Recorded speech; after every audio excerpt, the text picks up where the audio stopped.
বাংলাদেশে এক্স্যাক্টলি কোথাও হচ্ছে হিন্দুদের প্রতি কোনো নির্যাতন করা হচ্ছে না। কোনো হিন্দুকে মারা মন্দির ভাঙা প্রশ্নই আসে না। মুসলমানরা কখনো আগে কাউকে আক্রমণ করে না। গতকালকে আমি একটা দেখছি যে একটা হিন্দু ফ্যামিলির বাড়িতে আগুন লাগাইছে। ওদের জিনিসগুলো আমরা রক্ষণা দিচ্ছি, আমি আক্রমণ রক্ষণা করছি। কোনো ক্ষয়ক্ষতি হয়ে গেলে আমি দায় নেব। একজন হিন্দু যদি অন্যায়ও করে তাও আমি তার পক্ষে দাঁড়াবো। বাংলাদেশে মুসলমানদের প্রাণের মধ্যে হিন্দুরা বাস করে। দর্শক, স্বাগত জানাই মাই টিভির ধারাবাহিক অনুষ্ঠান আমার কথায়। সাথে আছে আমি কবির চৌধুরী জয়। আজকের আলোচনার বিষয়, ভারতের বিভিন্ন জায়গায় মুসলিমদের ওপরে হামলার ঘটনা ঘটেছে। এই হামলার ঘটনায় ভারত জুড়ে উত্তাপ ছড়িয়েছে এবং সহিংসতার ঘটনায় নাগপুরে কারফিউ জারি করা হয়েছে। এদিকে ভারতীয়রা দাবি করছেন বাংলাদেশে সংখ্যালঘুদের ওপরে নানা ধরনের নির্যাতন ও অত্যাচারের ঘটনা ঘটেই চলেছে। তাদের এই কথার প্রভাব কিন্তু ইতিমধ্যে ছড়িয়ে পড়েছে মার্কিন যুক্তরাষ্ট্রে। মার্কিন যুক্তরাষ্ট্রের গোয়েন্দা প্রধান মন্তব্য করেছেন বাংলাদেশে হওয়া সংখ্যালঘুদের ওপরে নির্যাতন নিয়ে উদ্বিগ্ন তারা।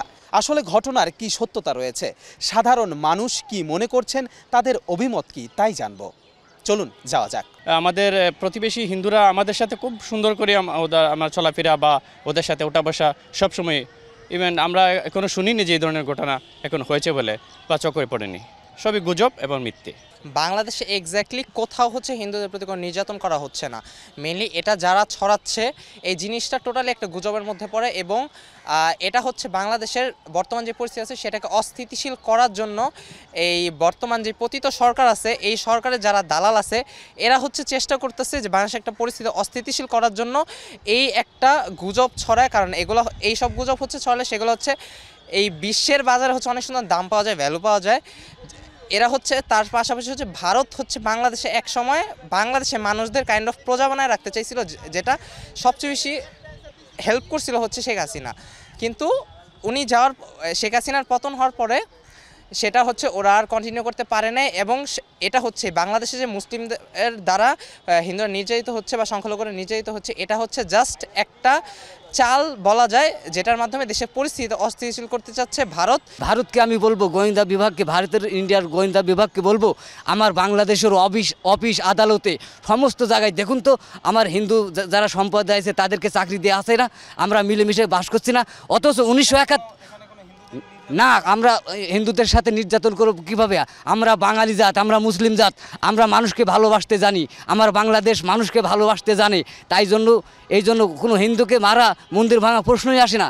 কখন কোনো জায়গায় কোশ্চিনকালে হয়ই নাই। মুসলমানরা হিন্দুদের মিলেমিশে থাকছে, দ্যাট মিন্স এখানে মুসলমানরা হিন্দুদের হেফাজত করছে, তাদের সহযোগিতা করছে। আজ পর্যন্ত কোথাও তো একটা মসজিদ, মন্দির কিংবা অন্য কোনো জায়গা তার ভাঙতে আমি দেখি নাই। বাংলাদেশে ফেসিস্ট সরকার যখন ছিল তখন ভারতে দালালি করছিল, তাদের এই দালালি বন্ধ হয়ে গেছে।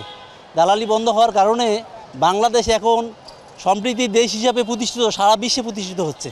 এইটাকে নষ্ট করার জন্য ভারত পায়তারা করে যাচ্ছে। ভারতের কিছু মিডিয়া আছে যারা বরাবর এই বাংলাদেশ সম্পর্কে মিথ্যা গুজব ছড়াচ্ছে। এদের বিরুদ্ধে আমরা বাংলাদেশ হিসেবে প্রতিবাদ এবং কঠোর প্রতিবাদ জানাচ্ছি।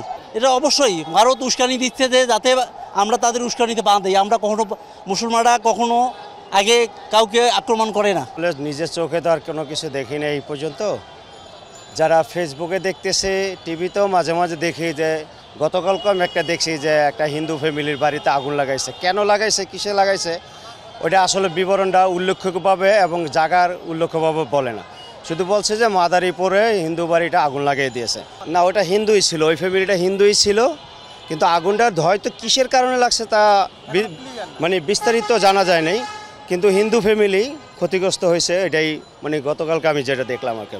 হিন্দুরাই হিন্দুদের প্রতি নির্যাতন চালাইতেছে, আবার মুসলমানরাও চালাইতেছে, আবার মুসলমানরা মুসলমানদের প্রতি লাগাইতেছে। মানে বর্তমানে আইন বিষয়টা, যে আইনের যে প্রশাসনিকটা দুর্বল হওয়ার কারণেই বর্তমানে অরাজক বেশি হয়েছে। এগুলো সবগুলো হলো বানোয়াট। আমি আমাদের উত্তরবঙ্গ থেকে, ঠাকুরগাঁ জেলা রংপুর বিভাগ থেকে বলতে যাচ্ছি, এগুলো কোনোগুলা আমরা একটাও বিশ্বাস করি না। ওদের জিনিসগুলো আমরা রক্ষণা দিচ্ছি, আমি আক্রমণ রক্ষণা করছি। কোনো ক্ষয়ক্ষতি হয়ে গেলে আমি দায় নেব, পড়ে করতেছি। ওরা আমাদের যেমন হিন্দুরা ভারতবর্ষে আমাদের মুসলমান যে মসজিদগুলো ভাঙচুর করলো, আমরা কিছু করছি ওদের মতো? আমরা কিছু করে নাই। আমাদের ক্ষতি করতেছে ওরা।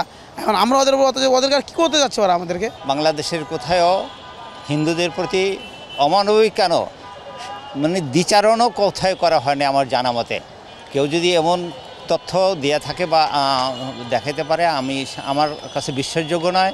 এবং আমি যতটুকু জানি, আমিও মানে একটা সংবাদপত্রের সাথে জড়িত আছি, আমার জানা মতে কোথাও মানে বাংলাদেশে হিন্দুদের উপরে কোনো অত্যাচার, অনাচার, ব্যভিচার হচ্ছে না। বাংলাদেশে যে সংখ্যালঘু ইস্যুটা নিয়ে তারা যেভাবে আর কি তুলে ধরতেছে বিষয়টা, আসলে এরকম কোনো ধরনের অনাচার বা নির্বিচার ওদের উপর কোনোটাই হচ্ছে না। এটা সম্পূর্ণভাবে ওরা গুজব ছড়াচ্ছে। আর বিশেষ করে এটা ভারতেই বরঞ্চ বেশি দেখা যায় যে সংখ্যালঘুরা বরাবর নির্যাতিত হয়ে আসছে। যেমন এই প্রত্যেক ঈদে, নামাজে, তারপর তারাবি, বিশেষ করে রমজানে এগুলো ইস্যু তো চলতেই থাকে। 200-300 বছর আগে থেকেও তাদের মুসলমানদের প্রতি তাদের নিন্দা, মুসলমানদের প্রতি তাদের বিদ্বেষ, সব মিলিয়ে এই যে সাম্প্রদায়িক মানে ধর্মীয় যে দাঙ্গা, সেটা তাদের ভিতরে একটা তারা সেটাকে ফিল করে যে আমরা সবসময় মুসলিমের এগেনস্টে কাজ করব। মানে তারা সবাইকে মানুষ হিসেবে দেখে না, যে একজন হিন্দু যদি কি করে, অন্যায়ও করে, আর সে তার ধর্মীয় ভাই হিসেবে সে কিন্তু ওই যে মুসলমান নিষ্পেষিত হয়েছে, নিপীড়িত হয়েছে, তার বিরুদ্ধে কিন্তু সে আবার দাঁড়িয়ে যায়। মানে তাদের কথা হলো যে আমার ধর্মীয় দিক থেকে যদি কেউ আমার ধর্মের ভাই যদি কি করে, মানে একজন হিন্দু যদি অন্যায়ও করে, তাও আমি তার পক্ষে দাঁড়াবো। ভারতে আসলে নিজেরাই বিদ্বেষ চালাচ্ছে। বাঙালিতে কোনো সংখ্যালঘুদের উপর নির্যাতন হচ্ছে না, উদ্যন্ত আমাদের মুসলিমদের উপর নির্যাতন হচ্ছে ভারতেই। আমি আপনাদের মিডিয়ার মাধ্যমে এটা বলবো যে আন্তর্জাতিক মহলে এটা দেখা দরকার যে ভারত উল্টা আমাদেরকে বিদেশ না ছড়িয়ে তাদের নিজেদের দেশকে কন্ট্রোল করতে পারতেছে না। তাদের মধ্যে আজকে যদি আমাদের বাংলাদেশে বলা হচ্ছে বাংলাদেশে দর্শন হচ্ছে, তারা কি দর্শন থেকে কম নাকি? তাদের দর্শন হচ্ছে।